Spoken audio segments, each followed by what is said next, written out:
हमारे ही समाज में कुछ लोग ऐसे भी हैं जो थोड़े पैसे और शराब की बोतल के लिए बिक जाते हैं।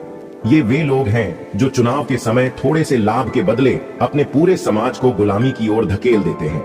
इनकी वजह से बहुजन समाज सत्ता से दूर रहता है, पिछड़ा बना रहता है और अन्याय सहने को मजबूर होता है। लेकिन अब यह स्थिति बदलनी होगी। अब वक्त आ गया है कि हम इस गुलामी की जंजीरों को तोड़ें, संगठित हों, शिक्षित बने और अपने राजनीतिक अधिकारों के लिए संघर्ष करें। बाबा साहब ने कहा था, शिक्षित बनो, संगठित बनो, संघर्ष करो। अगर हम सच में अपने हक की लड़ाई लड़ना चाहते हैं तो अब आपसी मतभेद भुलाकर एकजुट होना ही हमारा सबसे बड़ा हथियार होगा। अगर हमें अपने समाज को आगे बढ़ाना है तो आपसी मतभेद भुलाकर एकजुट होना ही एकमात्र रास्ता है। जात पात के भेदभाव में उलझने से कुछ हासिल नहीं होगा, बल्कि बहुजन शक्ति को संगठित करना ही असली ताकत होगी। ताकत बिखरने में नहीं, बल्कि एकता में होती है। अब यह फैसला हमारे हाथ में है। क्या हम अपने समाज को मजबूत करने के लिए आगे बढ़ेंगे या फिर वही पुरानी गलतियां दोहराते रहेंगे जिनकी वजह से हम सदियों से पीछे रह गए हैं? बहुजन समाज का सबसे बड़ा दुश्मन केवल ब्राह्मणवादी सत्ता नहीं है, बल्कि वे लोग भी हैं जो हमारे बीच रहकर समाज की तरक्की रोकने का काम कर रहे हैं। ये वही लोग हैं जो बहुजन समाज के नाम पर राजनीति में आते हैं, मगर सत्ता में पहुंचते ही उसी ब्राह्मणवादी सोच का हिस्सा बन जाते हैं। ये नेता चुनाव के समय बाबा साहब अंबेडकर का नाम लेकर वोट मांगते हैं, मगर कुर्सी मिलते ही मनुवादी सत्ता के आगे झुक जाते हैं। इन्हें समाज की चिंता नहीं होती, बल्कि सिर्फ अपनी कुर्सी बचाने की फिक्र होती है। यही कारण है कि बहुजन समाज आज भी सत्ता से दूर है, शोषण सहने को मजबूर है और गुलामी में जकड़ा हुआ है। आखिर ऐसा क्यों होता है? क्योंकि बहुजन समाज के अंदर ही कुछ गद्दार और बिकाऊ लोग हैं जो इसे कमजोर करने में लगे रहते हैं। ये वही लोग हैं जो चुनाव में चंद पैसे और शराब की बोतल के लिए बिक जाते हैं।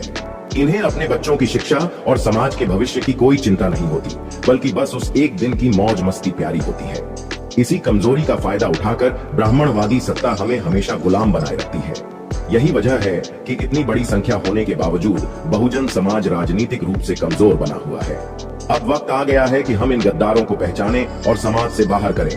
हमें सिर्फ उन्हीं नेताओं को समर्थन देना चाहिए जो सच्चे मन से बाबा साहब के विचारों को आगे बढ़ा रहे हैं। अब झूठे वादों पर भरोसा करने का समय नहीं रहा, बल्कि शिक्षा, संगठन और संघर्ष की ताकत से अपने अधिकारों को छीनने का समय आ गया है। अगर अब भी हम नहीं जागे तो वही होगा जो सदियों से होता आ रहा है। हम आपस में लड़ते रहेंगे, कमजोर बने रहेंगे और सत्ता पर हमेशा कोई और काबिज रहेगा। बहुजन समाज को यह कब समझ आएगा कि उन्हें जानबूझकर कमजोर बनाए रखा जा रहा है? कब तक हम सिर्फ वोट डालकर भूलते रहेंगे? नेता जीते या हारे, हमारी हालत वहीं की वहीं बनी रहती है, क्योंकि हमने अभी तक शिक्षा, संगठन और संघर्ष को अपना हथियार नहीं बनाया। हर बार हमें शराब, पैसे और झूठे वादों में उलझाकर हमारी ताकत छीनी जाती है और हम चुपचाप सब देखते रहते हैं। क्या हम इतने कमजोर हो गए हैं कि अपनी आवाज तक नहीं उठा सकते? अब वक्त आ गया है कि हम लड़ाई लड़ें, लेकिन बंदूक से नहीं, बल्कि अपनी समझ और एकता से। अगर बहुजन समाज एक हो गया तो सत्ता की पूरी इमारत हिल जाएगी, लेकिन अगर हम बंटे रहे तो आने वाली पीढ़ियां भी गुलामी की जंजीरों में जकड़ी रहेंगी। अगर हमें अपने बच्चों का भविष्य सुरक्षित रखना है तो अब चुप बैठने का समय नहीं है। अब हमें मैदान में उतरकर अपनी ताकत दिखानी होगी। आज बहुजन समाज के पास दो बड़े नेता हैं, चंद्रशेखर आजाद और मायावती।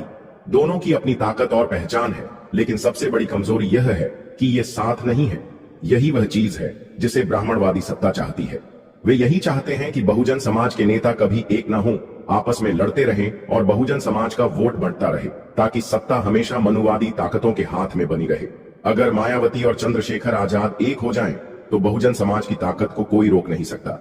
ये गठजोड़ भारतीय राजनीति में भूचाल ला सकता है, लेकिन जब तक ये दोनों एक साथ नहीं आएंगे, तब तक बहुजन समाज की असली शक्ति उभर कर सामने नहीं आएगी। सत्ता में बैठे लोग जानते हैं कि अगर बहुजन समाज एक हो गया तो उनकी पूरी व्यवस्था खत्म हो जाएगी। इसलिए वे हर संभव चाल चल रहे हैं ताकि बहुजन समाज के नेता आपस में न जुड़ पाएं। वे अफवाहें फैलाते हैं, षड्यंत्र रचते हैं और नेताओं को खरीदते हैं ताकि बहुजन समाज हमेशा बिखरा रहे। अब सवाल यह है कि क्या बहुजन समाज इस साजिश को समझेगा और एकजुट होगा? चंद्रशेखर आजाद पहले से मजबूत हैं। वे सड़कों पर संघर्ष कर रहे हैं, जेल गए, लाठियां खाई, मगर झुके नहीं। मायावती के पास राजनीतिक अनुभव और एक बड़ा वोट बैंक है। अगर ये दोनों साथ आ गए तो मनुवादी सत्ता खत्म हो जाएगी, लेकिन अगर ये साथ नहीं आए तो बहुजन समाज फिर से वही गलती दोहराएगा जो हमेशा करता आया है, आपसी लड़ाई में उलझकर अपना ही नुकसान करेगा।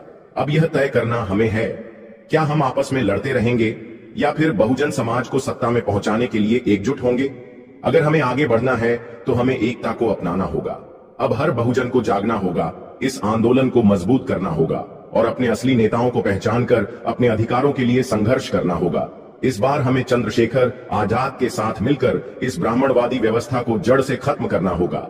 इस संदेश को हर बहुजन तक पहुंचाना जरूरी है ताकि हर भाई जागरूक हो और इस क्रांति का हिस्सा बने। अब समय आ गया है कि हम सत्ता में अपनी हिस्सेदारी सुनिश्चित करें। गुलामी की जंजीरों में लौटने का विकल्प अब हमारे पास नहीं है। आपको हमारी यह वीडियो कैसी लगी हमें कमेंट करके जरूर बताएं। हमें आपके कमेंट का इंतजार रहेगा। वीडियो देखने के लिए तहे दिल से शुक्रिया।